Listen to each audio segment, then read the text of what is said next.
আজকে রংপুরে আসা, আপনারা আপনাদের দাবিগুলো আপনাদের প্রতিনিধিরা জানিয়েছেন, আমরা সেগুলো শুনেছি, সেগুলো নোট করেছি।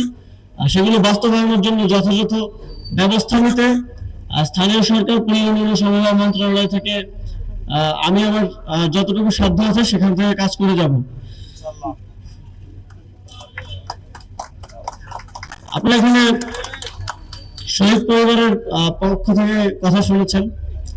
আমরা চাই বাংলাদেশে ভবিষ্যতে হওয়া সকল ধরনের সকল প্রোগ্রামে শহীদ পরিবারের সদস্যরা যেন এই গল্পগুলো আমাদেরকে বলেন, যাতে করে আমরা 24 গণঅভ্যুত্থানের যে শহীদ, একটা নতুন বাংলাদেশ গড়ার প্রত্যয় নিয়ে যারা জীবন দিয়েছেন, যারা আহত হয়েছেন, তাদেরকে ভুলে না যাই এবং তাদেরকে স্মরণে রাখার মধ্য দিয়ে সেই নতুন বাংলাদেশ গড়ার প্রত্যয়ে যেন ভবিষ্যতে কাজ করতে পারি, সেই প্রত্যাশা আমার থাকবে।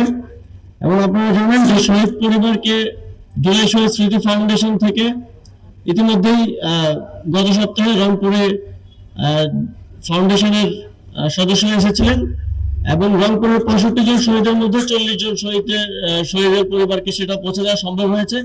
বাকিদের সাথে জেলা প্রশাসন, উপজেলা প্রশাসনের মাধ্যমে বাকিদেরকেও সেই সহায়তা পৌঁছে দেওয়া হবে।